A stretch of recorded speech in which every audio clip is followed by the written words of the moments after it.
Some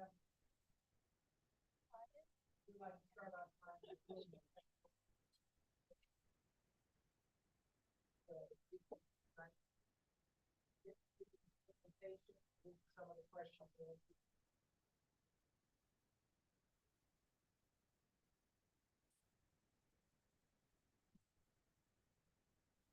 There are some seats in the back, it looks like. You need a couple more. Would you grab a couple of things? Let's make sure everyone has a card. So,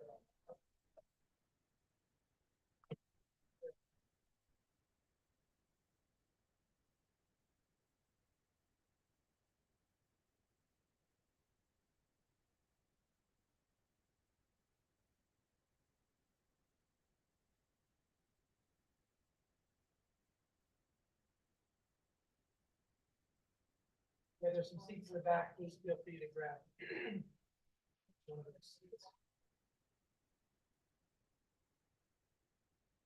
So there's some seats right in the back there. Well, please feel free to grab that. Let's go ahead and get started. What a great turnout. Thanks so much. I'm Justin Lucas. I'm the Chief of Operations and Infrastructure for the Highway District. So it's very nice to see you and very nice to meet you. I just want to welcome you first off to this event. We really appreciate all the public feedback we can get. I understand many of you are here representing different neighborhoods, maybe homeowners associations, and that's just wonderful. And we have found over the years that's one of the best ways to communicate with the public is through the organized homeowners associations or neighborhood associations, because they have a really good contact with the people that live in their areas. So I have my introduction. We do have several members of ACHD staff here tonight. They're sitting kind of along the back wall. Some of them are going to come and participate in the presentations and give some background and kind of the process of how we do things here at the Highway District. I also do want to recognize we have one of our commissioners here tonight, right there in the back. Commissioner Goldthorpe, wave your hand.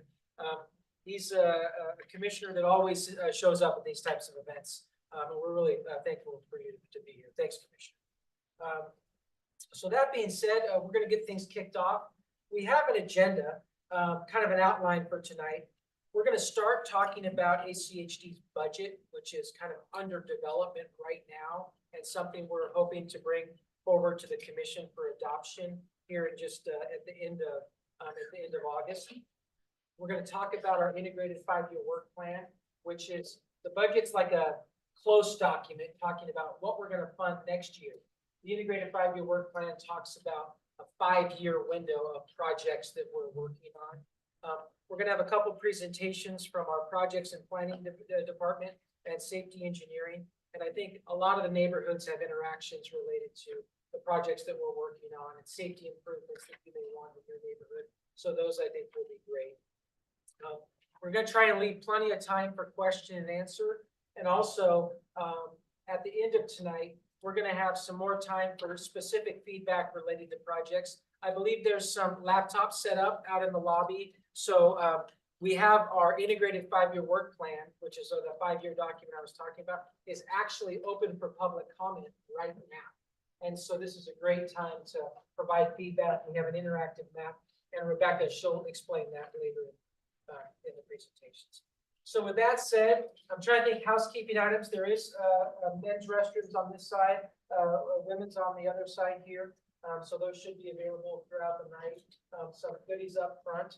And then please feel free. We'd like to kind of work through the presentations, and we are going to leave plenty of time at the end for questions. So that's the introduction. Let's go ahead and get started.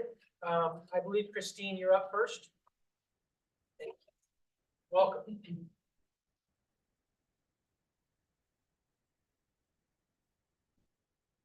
It's on.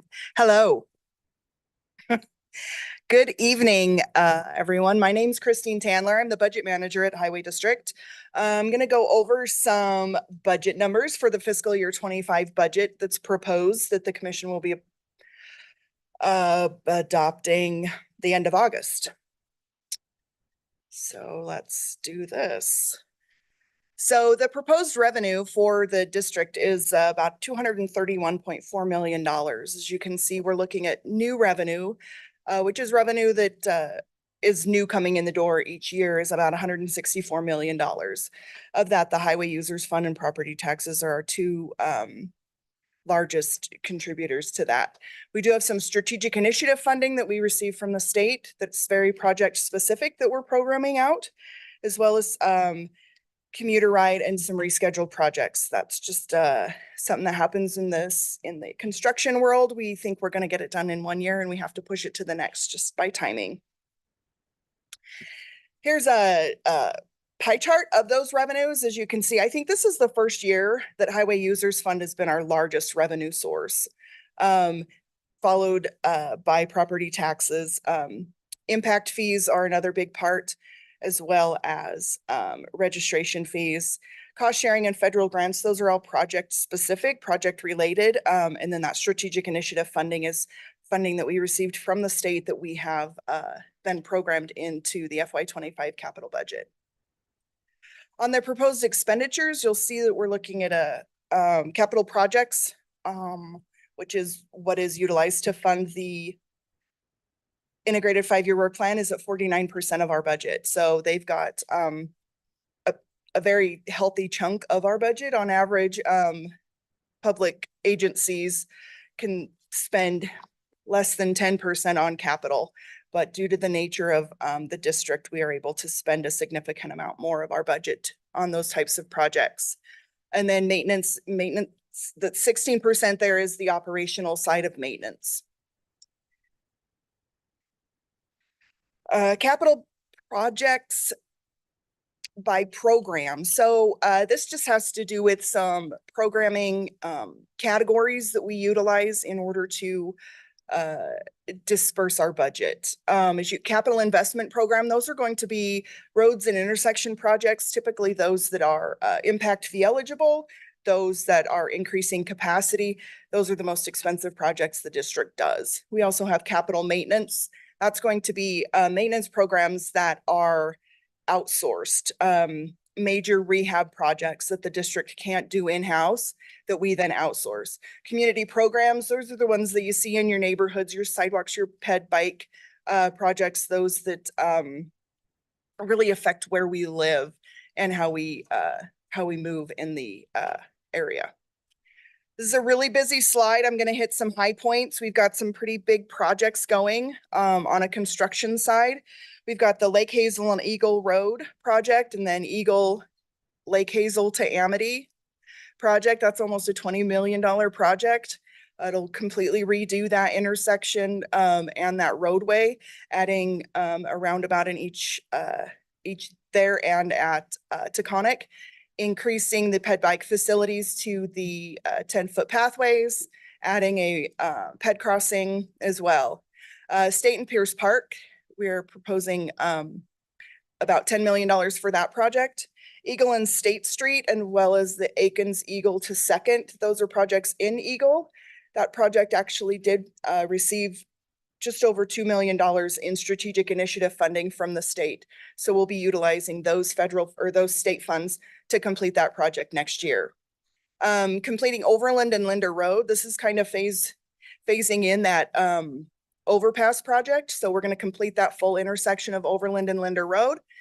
And then we will continue to move on that overpass with the design right of way, and then in conjunction with ITD. Then the Meridian Downtown Pavement, that's related to a pavement maintenance project, and we add in pedestrian improvements there. And then a bridge out on Floating Feather Road that is needing replaced. So in FY25, we have a lot of stuff moving, especially in the integrated 5-year work plan related to community program projects. The Safe Sidewalk program is $2 million, and that's something that you'll hear from Matt Deegan later. He manages that. So it's fixing trip hazards. It's adding sidewalk where maybe there's a gap in that. It's ensuring that we have the appropriate facilities, sidewalk facilities, and that's dedicated funding just for that. And then we also received a RAISE grant for what we're calling a bundle of access to opportunity projects. So wherever you see one of those trucks is where one of the access to opportunity projects is. They'll also be identified in the integrated 5-year work plan. But so this year we're starting up our design project process. It's about a $6.5 million design for all of those projects. And we were able to get a $5 million grant. So we'll work on that over the next couple of years and then plan to have additional work to get funding for the completion and the construction of those projects. And next steps, so I will be presenting tomorrow night to our commission our draft budget. And then on August 7th, we'll review it. If they have any changes or any recommendations after tomorrow's meeting, that's what I'll bring back on the 7th. And then I'll be before the commission on August 28th for the adoption hearing of the budget. And I will stand for any questions. I want to get in the weeds. That's it. Okay. All right, thank you. Oh.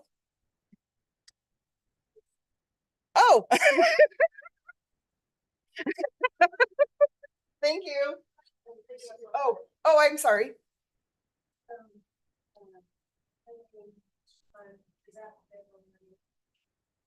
The question was, is highway users fund federal money? No, that's actually fuel taxes. So that's a set amount. So that is one of the revenue sources at the district that does affect how much people buy and how many people are here because it's a per gallon cost. Uh-huh.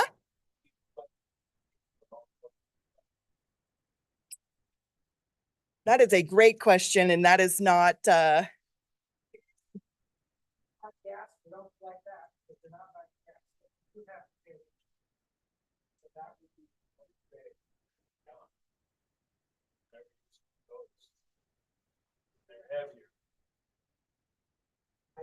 That's the answer. If they're not buying gas, they're not paying the gas tax. So how do we get them to pay? That's a good question, probably for the state legislature. Yeah, there are states. Yeah, but the ACHD doesn't have, we are a recipient of the gas tax. We have essentially no control over how it's collected, the regulations behind it, the amount of it, the amount that the state legislature chooses to collect. So I'm not trying to dodge the question. I'm just saying that's how it works. How do you move a project forward on that 5-year integrated plan? Well, Rebecca's gonna get up and she's gonna go through it. So let's have her present on the process and we can hit that question. I think after she's done downstairs. Oh, Justin, you had another question. Another question? Oh, Yeah, so you mentioned 13% of the budget project. Is that 13% of the total AP budget or gap budget? So that total is of the total capital project budget. Those, I mean, one of, I think it is about 13 million. Yeah. So one of the things to remember about that is when we budget, so there are there are community program type budgets and type improvements within our roadway projects. Our roadway projects include, right. But we don't break out all of those parts and pieces because it just gets a little difficult.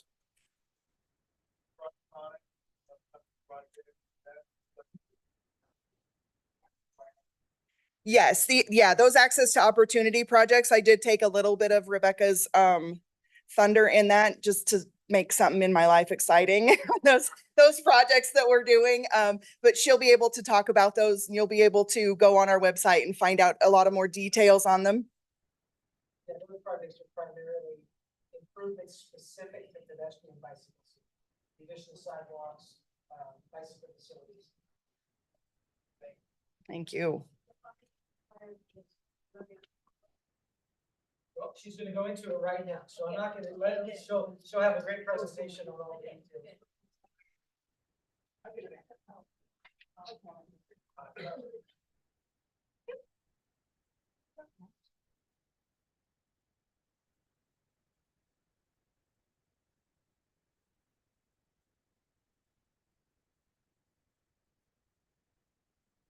So good evening, everybody. My name is Rebecca Phillips. I'm a transportation planner here with ACHD in the planning department.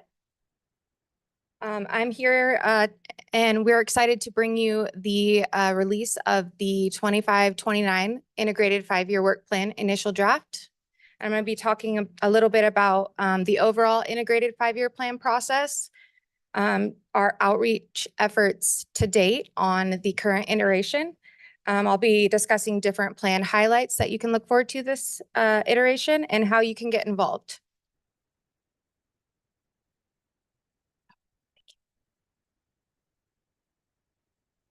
So here is a snapshot of the integrated 5-year process. This is a pretty extensive process and it is an annual, it's also a year-long process where we start our programming review that starts actually in December. And so that's when we kick it off to our partner agencies. We then reach out to our partner agencies and we ask them their project priorities for the current year. That opens up a public outreach, our first initial public outreach period that ran from January 9th and it closed on February 9th. So in that session, we had an interactive map and we provided that link to the public, similar to what we're doing right now. And they had the ability to pinpoint projects that they thought were a high priority. And they also had an ability to comment on identified or adopted projects that we already had in the current plan, the 2024-28 plan. And so then after that public outreach period closed, then we begin our prioritization and programming and program development stages. And that pretty much runs April through July. In that stage, we carefully review all of our partner agency prioritization lists. We review what we heard from the public in our first outreach period. And we carefully go through and prioritize each of those projects with our prioritization methodology. And that brings us to the creation of the initial draft, which is what has been released and which is now open for comment. That opened up on July 10th. And so that brings us to today, our public open house for the budget and integrated 5-year plan. This public comment period is going to be open until August 14th. Next, we will move towards budget adoption, like Christine had mentioned. And we'll have one more work session where we're back to the commission on September 9th to review what we heard during this public and partner outreach session on the initial draft. And then we'll move to adoption on September 25th.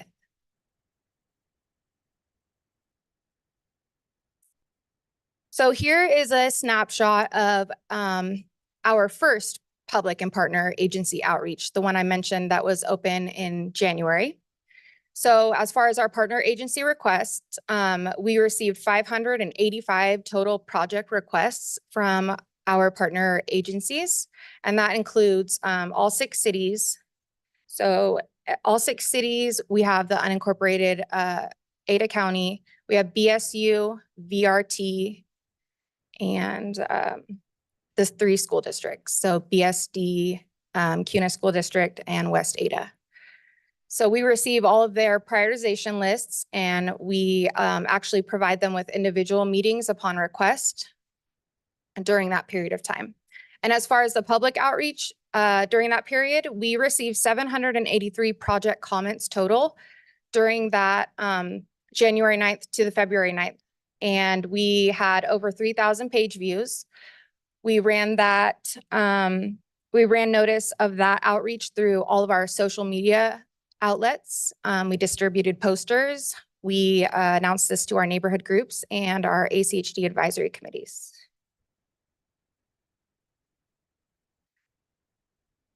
So in this slide, this is not an exhaustive list. There is several other projects moving into construction in these years, but this slide highlights most of the upcoming projects, some of the highly anticipated big ones that we are proposing. You'll notice there are several of the projects scheduled in 2025 that relate to the State Highway 16 project expansion. And then we have different large intersection projects, Eagle Road, State Street, and Pierce Park. And then you'll notice that several of our new ACHD facilities are also planned to start construction in 2025. And then 2026, we have plenty of action going on Linder Road throughout that entire segment. And we will begin the Star Road pathway. And so there's several different projects listed on that. And so here is just a couple more plan highlights. These ones are programmed in maybe the later years. Some of the big ones that we're doing is the 15th and 16th Americana Boulevard concept study. That's set to begin here in 2025 and run through 2026. We have all of the access to opportunity projects that Christine was talking about. There's 26 total projects, and that was all a part of the RAISE grant that we received. Those ones are going to begin a heavy design process, as there's a lot of projects in that bundle. Some of the other concept studies you can look forward to that are proposed in this iteration we are doing is, let's see, we have Osage and Stockton here in Garden City. We're doing a concept study on Star Road, Chinden to State Street, and there's several other. In total, there's 348 total projects and programs in the integrated 5-year plan. So that's the 5-year span, 2025 to 2029, which totals out to be 1.3 billion total program dollars. And now here I'll highlight the partner agency and public outreach number 2, and that's what is open and live right now as we speak. So again, this is open from July 11th to August 14th. The partner agency coordination that we are doing is we have invited them all to provide comment. We took those prioritization ranking lists that they provided to us earlier on in the year, and we provided them with updates and dug into plenty of their requests and gave them back that feedback. And so as part of our public outreach, we have the interactive map, which I will go through kind of a tutorial here after this presentation. We also have the laptops set up out in the lobby, as Justin mentioned. And so this meeting tonight is also part of our public outreach. And then we'll also be floating all of the information on our social media and presenting to advisory committees as requested and neighborhood groups. Here's this is just a snapshot of the map. This is not an interactive slide. So I can show you guys exactly how this is used here in a moment. But this is the link. When you click on the link to provide feedback, this will take you to this map, and you're able to zoom in on any of the areas of interest, and you can click on a project. You can rank the project 1 through 5. And you can provide any comments that you see fit.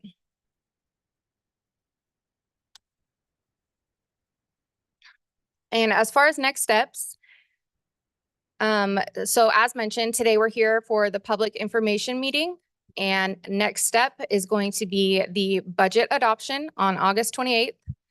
We'll come back to the commission on September 9th to review what we've heard from you all, the public, our partners, everyone involved. And then on September 25th, we will be back for the integrated 5-year adoption hearing. And with that, I will stand for any questions. I did want to, I do have a couple backup slides to answer one of your questions here, gentlemen on the side. Let's see. Click on that. Oops. Oh. Oh, got it. Okay. Target.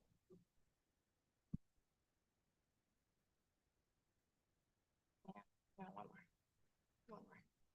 Okay, so we had a question about how the projects are selected. So this is kind of just a a little diagram that helps explain how these projects are brought to us. So we do have existing plans. We have we have all of our neighborhood plans for all of the different regions or all of the different areas over the region. And they are broken up into those specific areas, and we do extensive concept studies on those neighborhoods. And out of those neighborhood concept studies comes all of the plans that that are identified. And so those, we take from those. We also have different requests that come through, either requests from the public through any of our outreach efforts. We have requests from partner agencies. We have individual requests. All of those requests, the existing plans, this all gets compiled into our system, and they all get prioritized against each other in the prioritization and programming process. And that's how we reach the final integrated 5-year work plan. And of course, the prioritization and programming process isn't the end all be all. There is actually several ways that projects can also make their way into the plan. Ultimately, all of this is dependent on commission direction as well, and or if there's like safety issues or anything like that that comes up. And then, so with that, I will stand for any more questions.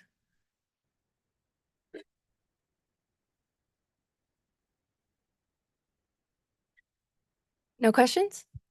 Like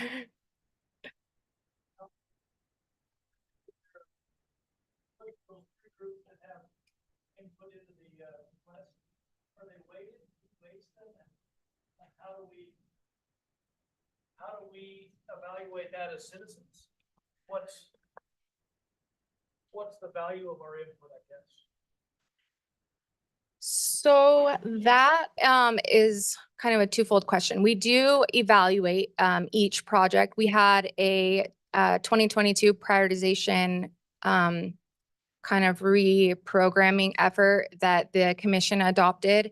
And this is something that we use for all of our projects. So it evaluates things such as whether a project is close to transit facilities, civic facilities. There's different criteria on there for if it exists in an adopted plan. There's some for if it's in a disadvantaged census. There's over maybe 10 rankings that we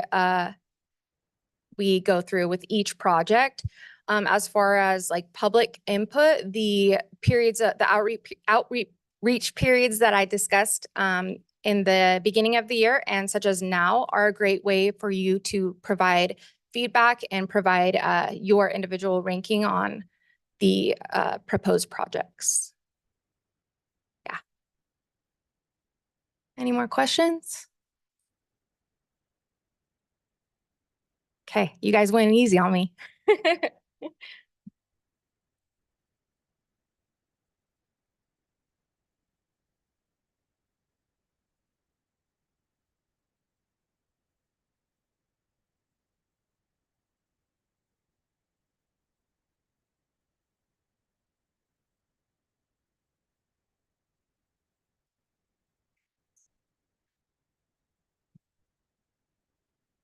Okay, hello everyone. My name is Diane Bevins. I am the manager of capital projects, and I'm going to talk to you about the project process. So if there's a project that you're following, it's made it into the integrated 5-year work plan, and maybe it's in one of the later years and you're watching it over the years move forward. And now finally it's in, say for this plan, it's in 2025, we're going to start design. And so I'm going to walk you through that process because we do get a lot of questions. Why does it take so long to build projects? So hopefully I can shine some light on that today.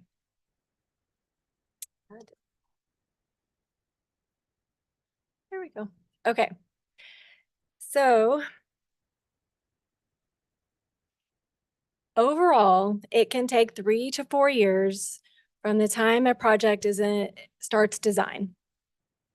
And you can see the phases here. These are the 3 main phases that we have here at ACHD once we're going through the project process. And The reason for the range in time, it does depend on the project size, the scope, the complexity. And so that's why it can vary. So diving into design, it can take 12 to 18 months on average. There's a process, we have to hire consultants. So most of our, if not all of our designs, we hire, outside firms to do the design. We have to do on-the-ground surveys. We have multiple reviews. So we define these by percent. So we get the design to say a 30, 75, 95, 99% phase. And at each one of those phases, we have reviews. And that's our project team. So our project teams consist of multidiscipline technical experts. We have ADA experts, PED/BY, construction. And I do want to point out the city, whatever city the project's in, the city is invited to be on the project team as well. So we do get a lot of input from our city partners through that process. We do have to get permits and agreements with irrigation districts or the Corps of Engineers or our city partners through our projects, and that takes time. And I listed public outreach here last, but not because it's the least of our efforts. Through the entire design process, there is a lot of public outreach ongoing, especially in the immediate project area. Our teams are talking to the property owners, to the business owners, and then we have at least 1 or 2 touch points through every project. Again, depending on that complexity of the project, the area of town that it's in and everything, we at least do 1, but most of our projects, we have 2 public outreach opportunities. So I did want to pull up, can I pull up a web page? Okay.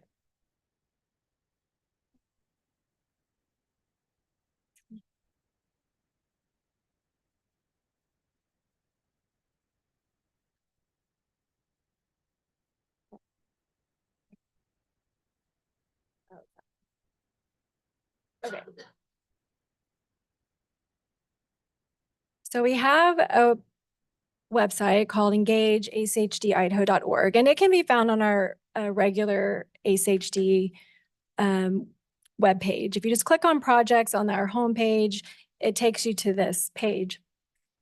And this is where every time we have a project that's out for public comment, it's going to be listed here. You can also find the 5-year work plan here that Rebecca was just talking about. And when you click on one of these projects, you can sign up and you'll get notifications on that specific project via email whenever there's another time to comment and look at the update on the design. So, and I think you can also sign up in general. Yes, for like getting all the updates from ACHD, which is a great tool as well. So I did want to show you this website. I think it's great. The other thing is street name. You can search, you can find all the past public involvement outreach we do, because sometimes it takes more than 3 or 4 years to get a project complete. So you're wanting to look back and see what's coming. So we do keep all of our public involvement exhibits and information out here too for some projects that are completely designed at this point but haven't been constructed yet.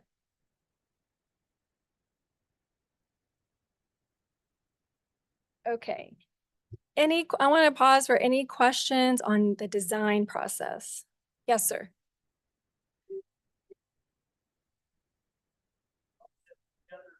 Yes.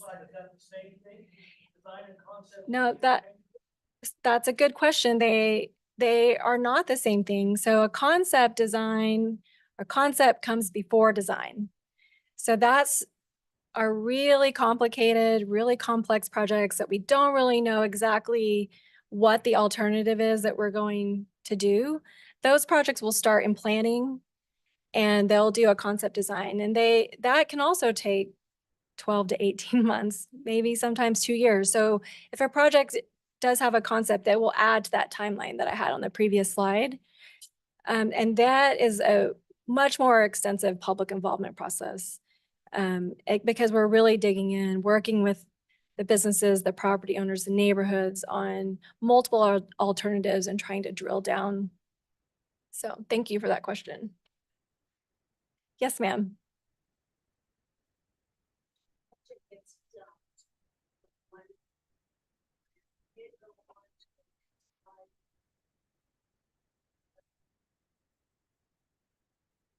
I'll try to answer that question.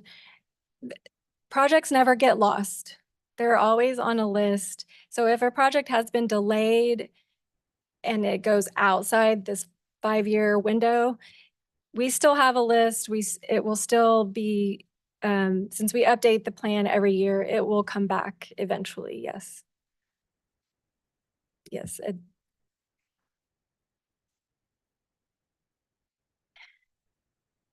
Right. Yes, ma'am. Just what Rebecca talked about, depending on our partner agency requests. We have had projects that at one, a couple years ago were high on our partner agency's request list. And then for different reasons, different priorities for that city or that county or that school district, another project, they move that project down the list and pull one up. And so, we try to adjust to what our partners are wanting for their jurisdictions as well, as an example.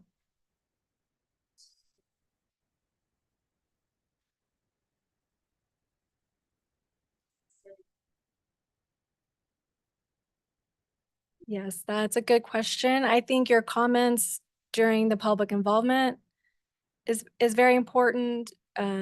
Even coming to the adoption and expressing your concerns directly to the commission is important. And I think also reaching out to that partner agency, that city or county that you live in and the jurisdiction that's requesting their projects, I think it's important that they also hear your voice and can adjust their priority list to us in the next go around.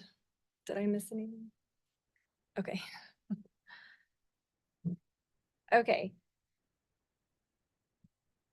Moving on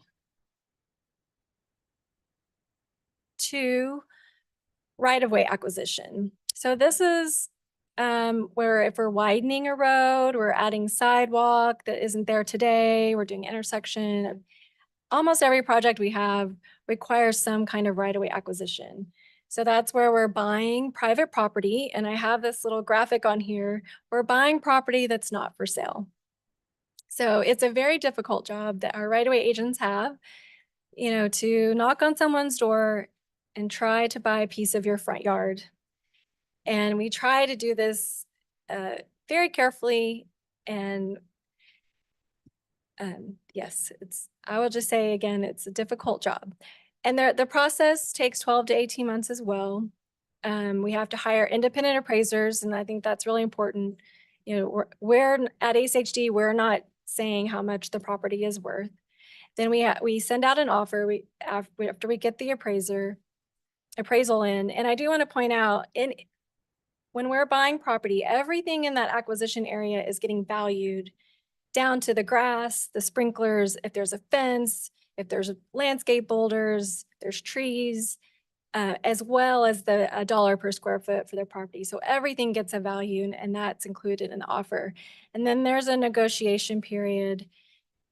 And I'll also point out our acquisitions can be anywhere from, say, 100 square feet, which is, a 10 by 10 area, up to buying a business or buying a home. And when we do that, then there's relocation, which is a process. It takes time, where we're helping that property owner, that homeowner, or that business find a new location, find a new home, and then helping them move to that location. So that's another thing that can take time in the process. And I put eminent domain on here. We don't you have to use it very often, thankfully. We have to buy property from anywhere from 350 to 400 parcels every year. So it's a lot of parcels.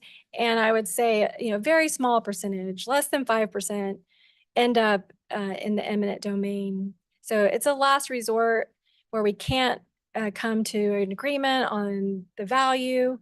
And sometimes, it's also a tool for us to keep projects on schedule, which is very important to us and very important to all of you as well.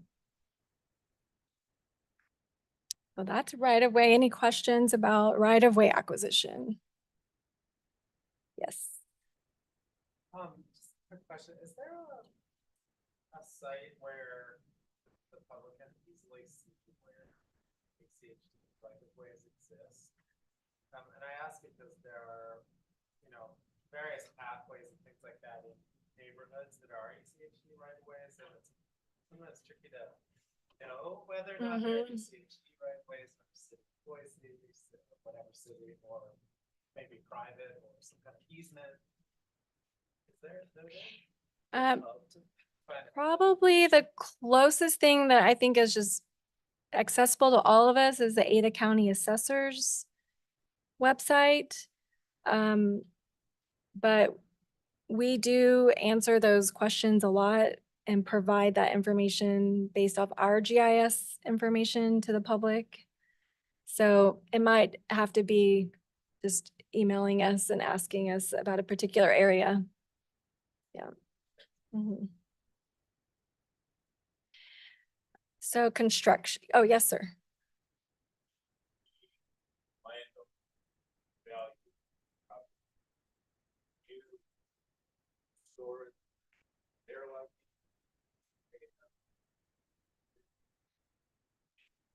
Another good question. You guys have really good questions tonight. And I'll say it depends. Most of the time, if it's some basic things like sod and sprinklers, we will include that in our project and we will restore it to the existing condition it is today. And that would be outside the right-of-way acquisition, right-of-way that we bought. And a lot of times we do have temporary construction easements outside that area. And so, yeah, so whatever is adjacent to it, if they have a lawn, if they have gravel, or if it's their driveway and it's asphalt or concrete, we put the same material back. But occasionally there's some specialty items, a custom fence or something very or particular for that property owner, and they will ask to receive the money themselves to do the work themselves, and we're happy to do that as well.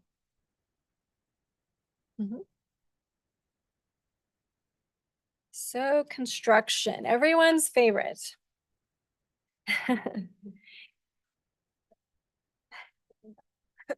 So really, I listed things here that affect how long a construction project takes. That's why I thought would be the most informational for everyone. So utilities is a big one that just looks like it's part of the project, which it technically is. All, Veolia, the city water, city sewer, Idaho Power, all of our fiber internet connections, they have the right to be in our right of way. So when we're going to do a project, especially a large road widening project, most of those utilities end up having to move or lower their utilities because now they're in the way of our storm drain system. And so there's usually a lot of time added to a contract that we incorporate into it to allow those utilities to move. And they do wait for the construction project to start. Idaho Power is probably one that's frequently will get out ahead of us sometimes, but a lot of the other ones are in the roadway, so they're going to wait for the contractor. All the traffic controls up. They're removing the asphalt and making it a lot easier for those utilities to get in there and relocate. So sometimes they have same kind of issues we have pop up, and a utility can also delay our construction project at times. So road closures, I mentioned that because sometimes we address this in our public involvement too, depending on the road. But sometimes we'll say, hey, we can close this intersection or this road and we can get it done in 6 months, or we can leave it open, but it's going to take 12 months. And we kind of, let the public weigh in on that. But we do make some of those decisions on our own based on safety and other factors as well. We have to maintain ADA and pedestrian access through our projects, business and home access as well. Irrigation. So we all, if we live in this valley long enough, we have irrigation from March to October. And so when we're having to replace a bridge or a pipe, we have to wait, and we only have the window between October and March to replace those facilities. So that can affect our timeline as well. And I put materials on here. Availability of materials has been an issue since COVID. We're still dealing with it. So sometimes utilities have issues getting pipe, or we have an issue getting a manhole or something like that, and it can hold us up. And weather. If we get too much rain, too much snow, or it's too hot or too smoky, like it is right now and today, it can affect the guys in the field and their ability to get the work done. Also, a couple other items I wanted to mention that's not on every project, but we do have railroad crossings on projects, and those working with the railroad and getting those agreements in place is a process in and of itself. It takes probably 12 to 24 months on its own.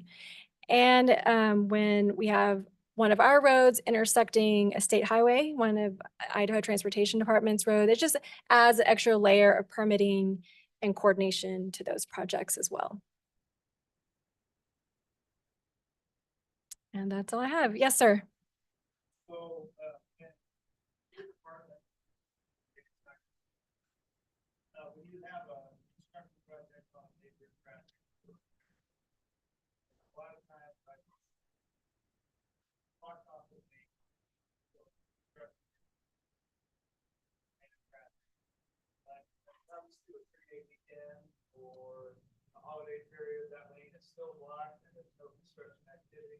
Is there an internal review that says to the contractor, move the barrels over and open all these lanes on a Friday night so Chinden isn't backed up all the way down the street when we're not going to be working through that period? I know it's an extra expense for them to move the cones, but included in your bid at the beginning, I'd much rather pay that up front and have the traffic corridor open if possible. Yeah. Is that part of the review? Yes and no, I'll say. And I know this probably is frustrating when we say it depends, but it really does depend. Like, is it safe? Is there, if the asphalt's been removed, we're not able to put cars, back in that lane. Or if there's a drop off or there's a hole being dug for an underground utility or anything like that. And it is a lot of work, and I know what you're saying, if we plan that ahead of time to constantly open and reopen, but it does affect the timeline. So if we incorporate that in, then the construction is going to take a longer period of time.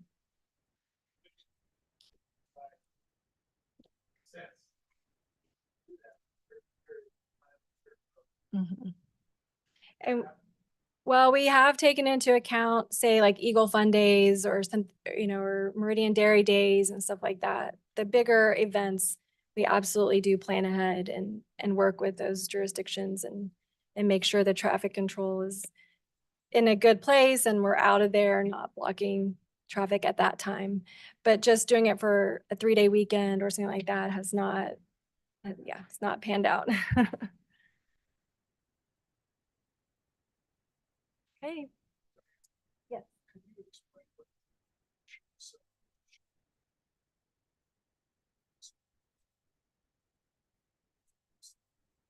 Yes, so Commissioner Goldthorpe asked me to explain the commission's role during concepts and designs.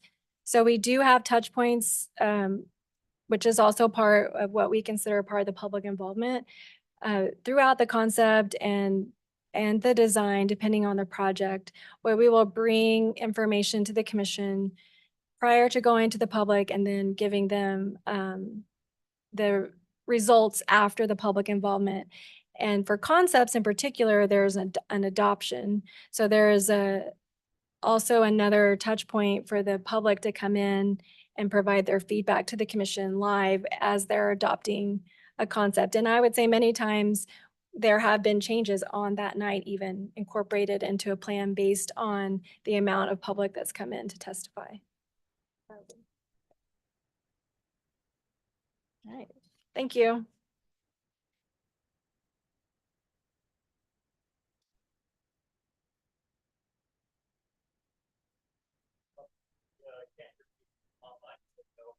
never been accused of having a library voice, so. My name is Matt Deegan. I am the manager of safety engineering at the Ada County Highway District. Actually a pretty new group. We've been around for, I would say, just under a year. So before I get into what safety engineering is, I should probably talk about what we did a year ago. My group, Design and Survey, would design projects for Diane. So we would look at the 5-year work plan every year and say, okay, I want to do this project, this project, this project, this project, and we take those on. Did some awesome projects, got to design internally like Eagle Lake Hazel, Locust Grove, Victory, most all sections of Cloverdale, and that's really fun and it's exciting to do those big projects. It's also a lot of time. So at the start of the year, I'm allocating upwards of 8,000 hours day one, and it doesn't leave a lot of time over when other projects come in. We had groups at the highway district, like our Safe Sidewalks group, that takes calls from the public on, hey, we've got, you know, this 40-foot of sidewalk that really needs to get fixed, or I'd really like ped ramps in this area. It would help us out. Very worthwhile projects. We just didn't have availability to get them done. That group was running about a 3-year backlog. So fast forward, about a year ago, our current director, when in his deputy director role, said, you know, we need to be able to have the ability to quickly support smaller projects. And with that, our group no longer took on capital projects. So with that, I manage the design survey group, which is 4 designers that basically sit behind a computer and design all day. The survey group, which is the group you see in the field out there telling contractors where in the world horizontally and vertically the improvements go. The Safe Sidewalk group, which has historically been about $1.6 million in improvements a year. Now we're increasing that to $2 million. We were lucky enough to add 2 engineers and a coordinator to help with safety engineering, looking at quick fixes, a lot of temporary type improvements, also small design projects that we could get done quickly.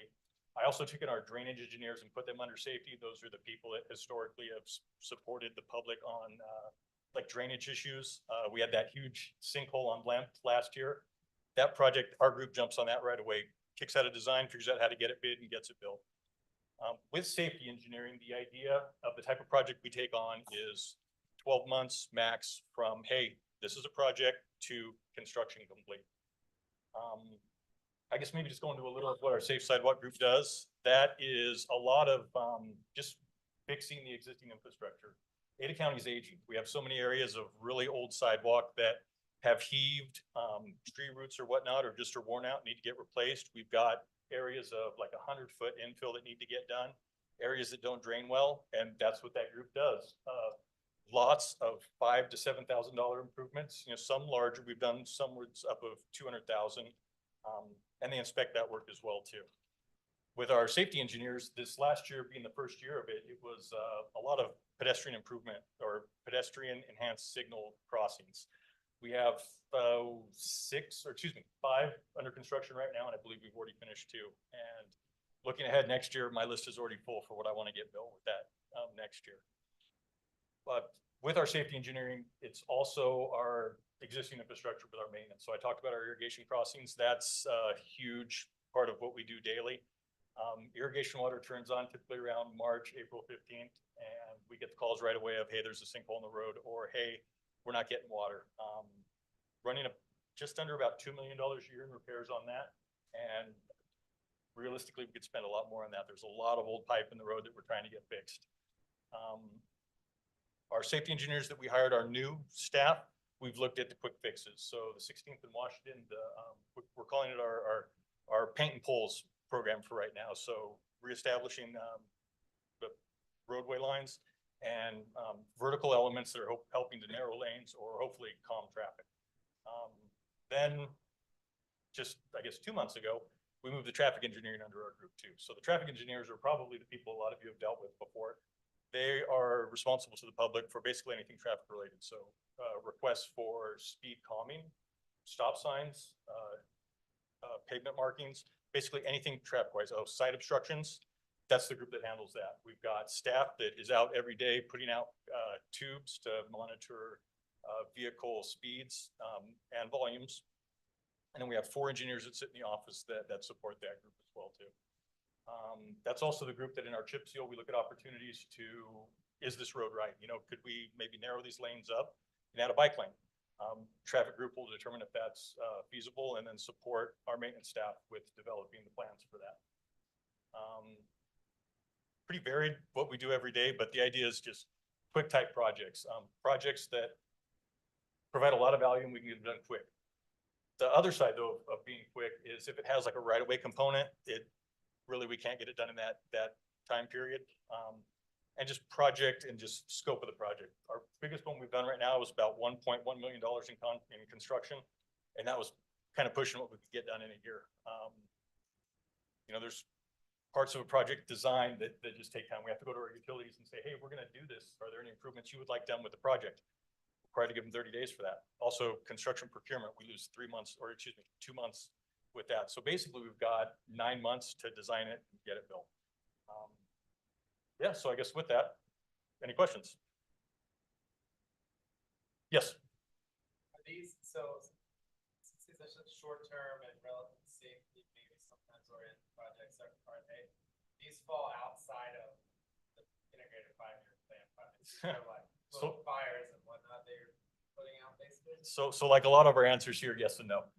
There are projects in here, like some of our PED projects we have taken from the 5-year work plan. They're projects that they just don't rank high enough to get done, that it's like, oh man, we could really knock this out quickly. We have availability to put someone on this. So we will pull projects from that. We also sit on the scoping teams every year, and there are projects we identify of like, this would be a great project for our staff to design. I've got people that are really good at this, and we can knock it out right now. So I guess yes and no. Yes. Kudos for the ACHD app. I take lots of pictures and send them in, and y'all are so responsive. Thank you very much. You're welcome. I personally cannot take the credit for that, but thank you. Yes. Well, I'll just ask one follow-up then. In terms of prioritization for your group, are there years when you get your queue of sort of small spot projects is more than you can get done? So, I mean, we're already there realistically. So I talked about our 3-year backlog for sidewalk. We've already knocked 6 months out of that, which I'm really happy for, but I think 2.5 years is something I really want to knock down. There's right now I've got, I think 62 active projects, and I consider an active project something that we've identified. Okay, this will be a project and we spent some time on it, whether it's just survey or gathering information to following it through construction. I would say for the next 12 months, I'm not worried about keeping my group busy. The prioritization of that list happens by? It's a lot of things. I mean, just internal staff, like, hey, we're seeing this. It's available funding for my group, looking at what we can get built per year. So we do, right now we've allocated $2 million in signals a year, about 150 or 1.5 million in like asphalt speed mitigation type projects. Our safe sidewalk will be 2 million, and then our LPI initiative, we're going to have, I believe, $750,000 in that. Oh, but yes. What's the public outreach for your? So right now, we're not doing public outreach. Not to say we don't want to. Really, the projects we're doing right now are ones that are within public right of way, and we've identified as, we don't think people don't want these type of projects. It's like we did a lot of pedestrian signals at schools, you know, sidewalk infill type projects, head ramps at areas that don't have them. Not to say that 2 years from now, we won't be providing an option for public input, but right now we're just seeing the projects that we feel are really a benefit to Ada County and that really everyone would like. Yes. So when the data comes out on like hotspots and like or you know incidents with cars and things like that, is that something that you guys are tracking through the emergency safety engineer? So yeah, so our traffic engineering group, they have yearly, we look at, yes, I'm spacing on the name of the, that group. But yeah, high crash location. So we'll look at that and we look at like, okay, what's happening here? This is an abnormality compared to what it was 5 years ago. And then that would advance a project. It will advance a project. What if it's like you see the hotspots, you see the numbers going up, but there hasn't been a project identified? Like, is that identified through outreach, or are you guys keeping a close look on it and going like, something's going on with that area, so we're gonna go look at it? Like, what do you need to be aware of, I guess, a situation that's getting worse? So I would say the public can contact us at any time with any concern that they have. That's our responsibility as working for Ada County Highway District. With that, I think those of you in here that have worked with us, you know, we're pretty responsive. We'll get back and we'll get right back to you. You don't actively parse through the safety incidents and go put a Pareto chart together and pick the top 20%, say we're going to go with this. We don't. That's the second question. If someone proposes like a bike lane, you have safety engineers that go out and I guess use national standards, understand traffic flow and separation of bikes, cars, and talking about adding, say, bike lane markings to the neighborhood. Correct. So, public will use you an example since you brought it up. You call in and say, hey, I really like a bike lane on this road. So we go out and check the road width and determine what is a comfortable lane width that would be appropriate. What do we have left over? And what if someone has a bike lane coming and they don't? They, The road is too narrow for a bike. But it's not a 5-year plan. How does that get through?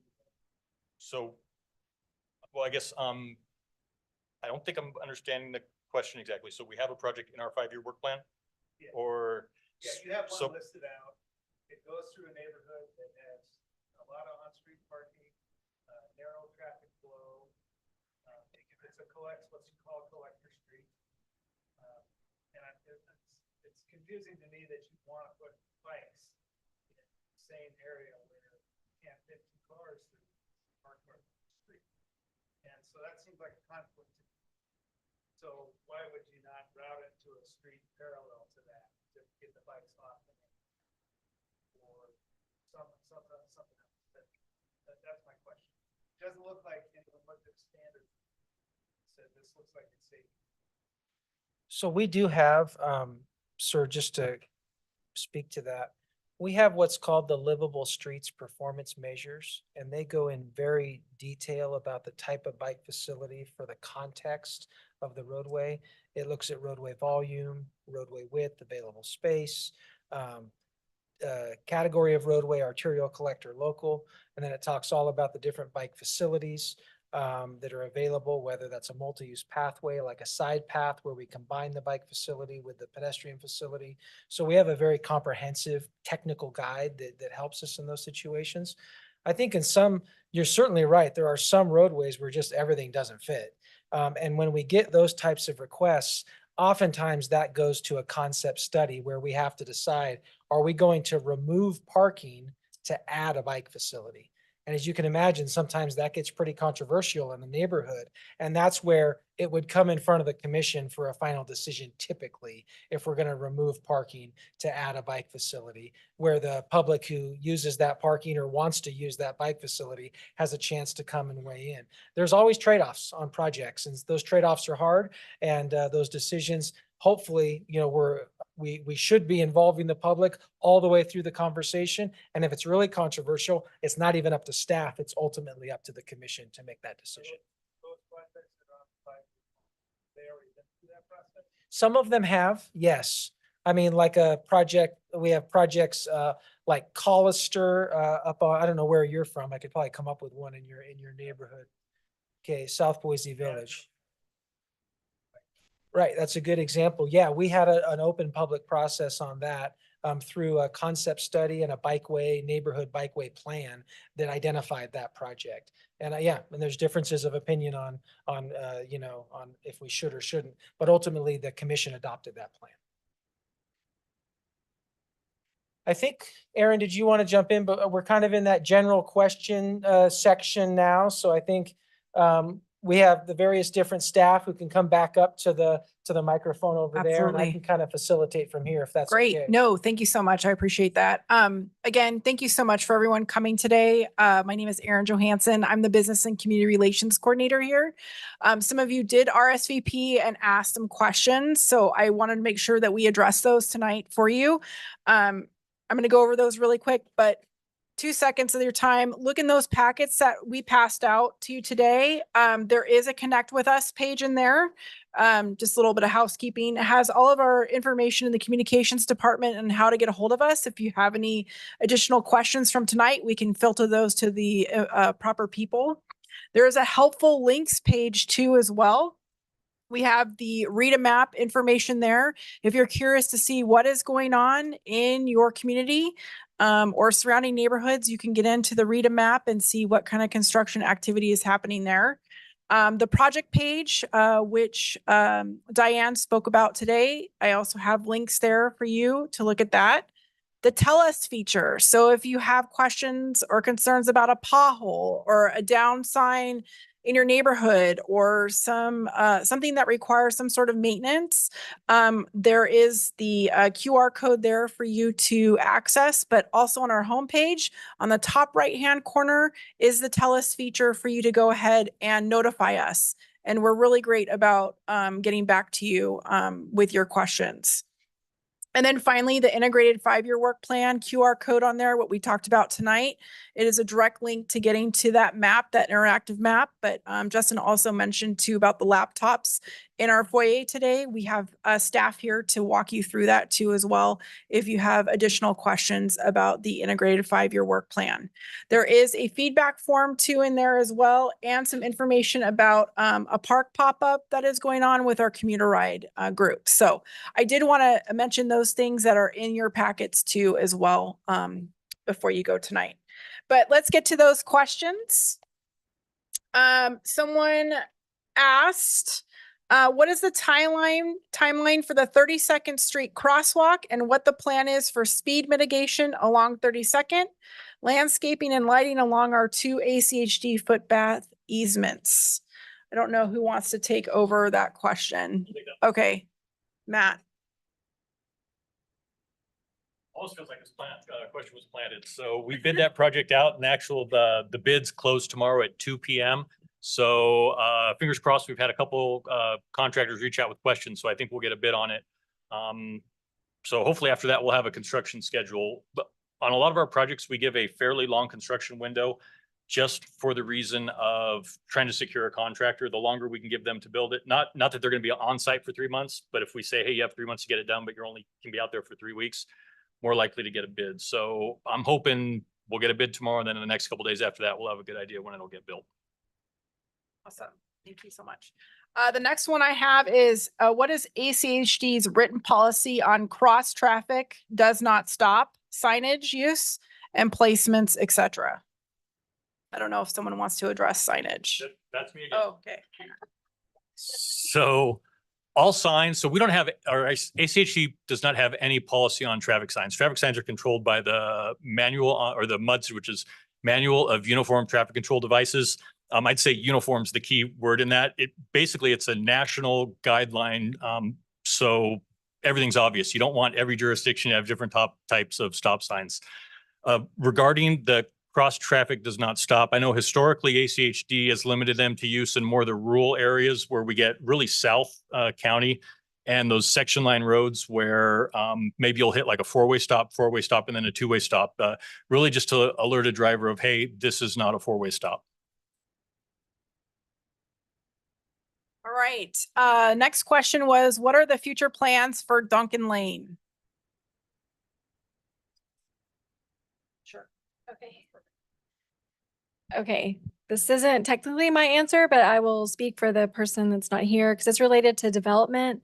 So Duncan Lane at State Street will be realigned with Ulmer Lane, and a signal will be installed. This was part of a Boise City plat for a subdivision, but the timing is to be determined. This is dependent upon the developer. The next one was, there's much concern for traffic speed on Mountain View Drive between Ustick and Glenwood. Far too much commuter traffic moving through the Mountain View neighborhood. The traffic flow continues to increase. What are Class A tractors allowed to drive through this neighborhood? Curtis and Maple Grove should be the roads taken. It is me. So I'm hoping whoever had this question, I guess, really trying to find out the exact locations. So Mountain View is actually, there's really two, I would call them different classifications of roads along that. You have the area between Cole and Ustick, and then Cole to Glenwood. We put in speed calming devices on the Ustick to Cole section. I want to say it was 15 or 16. and the subsequent studies of speeds on that, they actually, I think they did a good job. Our studies have shown that people are driving generally, or the average speeds are generally among posted. Now the segment between Cole and Glenwood, we lowered the speed limit. Oh, I want to say it was in 22 from 30 to 25. And we saw a minor reduction in speeds, but not a significant number. I want to say our average ones on that are still in that 29 to 30 mile per hour range. We do have trying to read this right here. So there's a project coming up for that segment, the Glenwood to Cole, that will start design in August. And it includes ped bike facilities on the north side of Mountain View Drive. So. Oh, okay.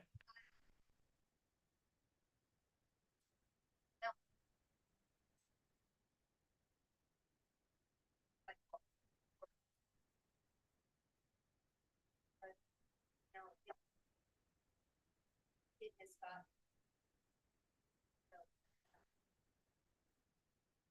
And coming North Pole, traveling north to Mountain View Drive or Tees, we've had so many accidents there. It's silly. And, people are drunk and they just miss the turn. They don't even know it's there. And we're out there in our pajamas watching the big show. So the speed through there, it's not acceptable. And the other thing, if I could just tell you this, and I don't know what could ever be done. And I know that I think that intersection at Cole and Mountain View Drive, and also Glenwood and Goddard, those are two plans for the 5-year, and the north sidewalk at 5 plans.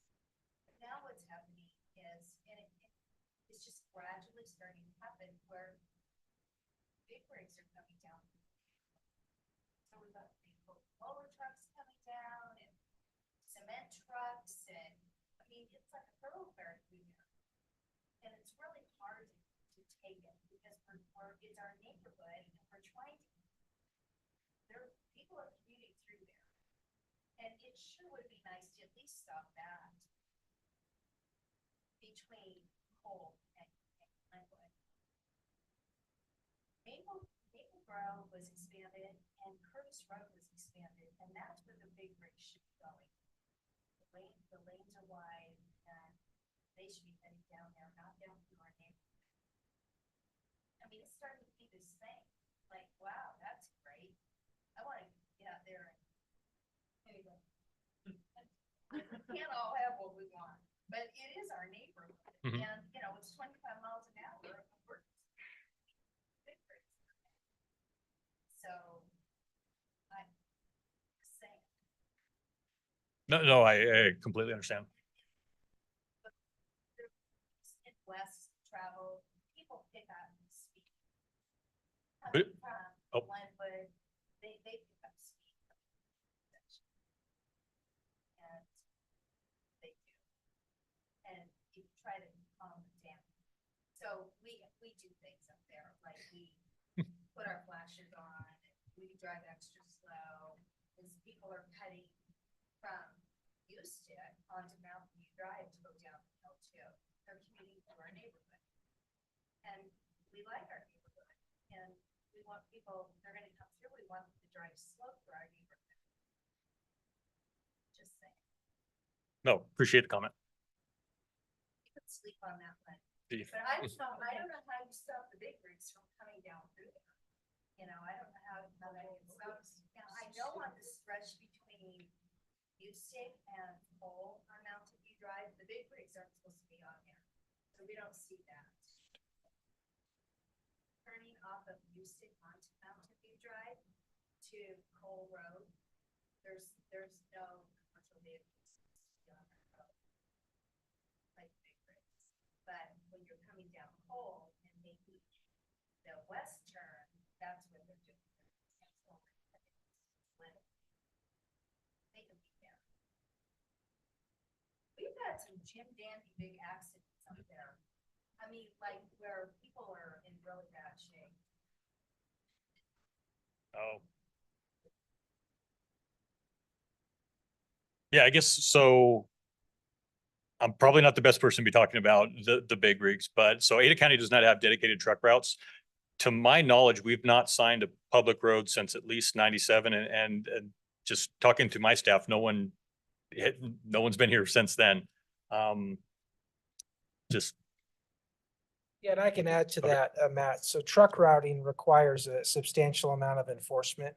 And so we have to coordinate, obviously, if we're going to do something like that with the local police and law enforcement agencies. And then they have to agree to enforce the routing of those trucks.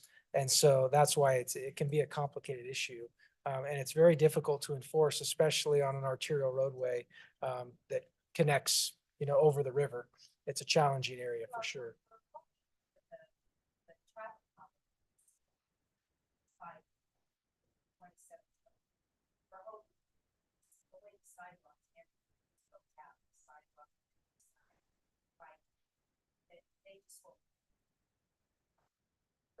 And that's part of our RAISE grant and the access to opportunity projects is the pedestrian connection from up on top down the hill. So that, as you were saying, we'll be looking at that area pretty extensively through that process. We'll remember. And I love the truck, I mean, I love truck routes and all that, it's not that, but it's like, right, one of the ways to get down, they're coming to our. Sure. Well, we're kind of in that general question and answer session right now. We don't want to hold anybody up. If you have to go, please feel free. We've, completed our presentations. We've provided the packets. We're happy to answer further questions, certainly. So I just want to make sure everyone knows that's kind of where we are right now. And if there's further questions, we have different members of staff who are glad to do it. Oh, go ahead, Aaron. Did you have more? Yeah, we have just 3 more. Okay, sir. go ahead. So Let's I'm gonna finish continue those. really Thank quick. Updates on Taft and Collister projects, timelines, how to get traffic calming on local streets, and how to get additional stop signs requested. So I don't know who wants to answer that. Okay. Oh, let's keep going. So for the temporary Taft and Sycamore, we got a couple things going on out there. We're doing some paint or pavement marking improvements, trying to make the north-south movement more obvious to drivers, and then putting in center line to really show drivers, hey, this is where you need to be, and then a stop bar on the Taft side. With that, we're putting some speed cushions in on Taft, and this will be before the capital project that was identified through the concept. I guess anything on the concept project, Diane, or oh, okay. So in terms of the future project, it's in the draft 25 through 29 integrated 5-year work program and design for fiscal year 27, 28. Right away in construction are not programmed yet. So the other question regarding how to get traffic calming on local streets and additional stop signs. So the easiest thing to do is to go on our website and you're going to request a traffic investigation. With both of those, then our engineering staff will look into it. For the stop signs, that basically generally you'll put your phone number in and what the issue is, they'll look at it, but they like to call right away and just try to find exactly what the issue is. With traffic calming, it's a little more than that. We investigate vehicle speeds, vehicle volumes, but then there's also a portion of we call it the sponsor, and that would be the person calling in that is required to gather signatures from the neighbors saying, hey, we want this. Mostly because for every call we get wanting traffic control devices, as soon as we put them in, we get just as many calls from people not wanting them or wanting us to take them out. Okay, and I have a question about Eagle Road at Highway 44, Eagle Road and Plaza. And I'm assuming it's about an update for that? Okay. Okay, that's okay. Go ahead. Yeah, I think so. Yeah. So we're in phase 1 right now, which is doing Eagle and Plaza Drive, and then State and Second is what's under construction right now. That's going to be completed this fall. And right on the heels of it, we're bidding phase 2, which is the Eagle and State intersection. the Aikens connection on the east side of Eagle Road that punches through to Second Street. And then some work on the west side too. So if you're not familiar with what's proposed there, it's a quadrant intersection. So on State Street, there's no left turns. Going west, there's no left turns. Yes. Yes. So if you're going westbound, the idea is you turn at Second Street and go down to Plaza and then turn left onto Eagle Road. If you miss that, you can go through past Eagle and turn left on what I think is called Old Park Extension right now, and then make it back to Eagle Road to turn right. So that's phase 2. That will be constructed next year. Yes. Yes, ma'am. Okay, and finally, from the questions that we received is, what are the processes through which the ACHD, a public agency, informs the public, including neighbors and neighborhoods, of staff decisions? Could you please clarify the methods you use to notify affected parties? How can neighborhoods associations get project notifications, as well as a record of all staff level approvals? Yeah. Okay. So I think this question's related to our ACHD's capital projects. So if someone is in the room to ask that, you can please clarify. Okay.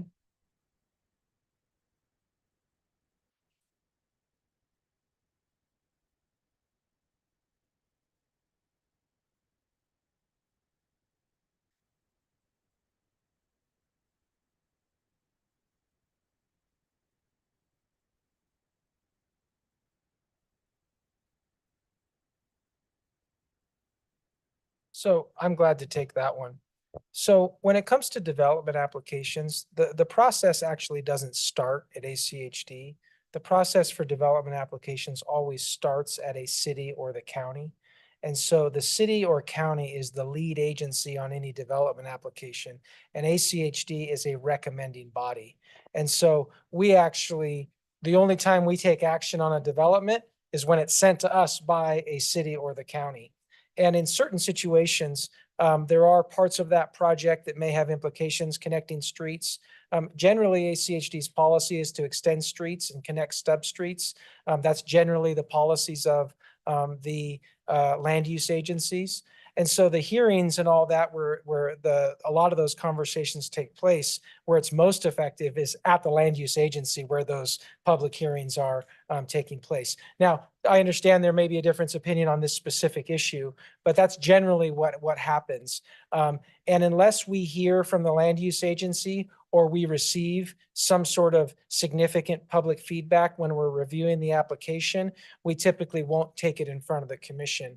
That's our current practice. And so, but there are opportunities through the Planning and Zoning Commission or the City Council to go forward and make those comments. And they also can weigh in pretty heavily on the extension of streets and that type of issue. So that probably doesn't perfectly answer your question, but that's the process that we use in those types of situations. And so if you see those signs out on a project in your neighborhood, one of those big white signs that says public hearing, and you're concerned about something going on, during that process, when those dates are up there for Planning and Zoning Commission or City Council, you can go ahead and weigh in. And certainly if there's something related to ACHD, you can call us during that time frame, and we're glad to provide that information. Because our staff reports typically aren't finalized and those conditions finalized until the City Council or the Planning Commission ultimately acts on the application.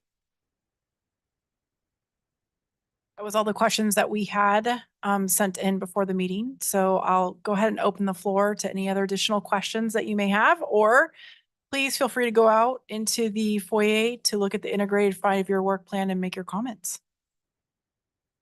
Oh, okay. Thank you so much for coming. Appreciate it. Thank you so much for coming. Thank you. Have a nice evening, everybody. Thank you. And we'll have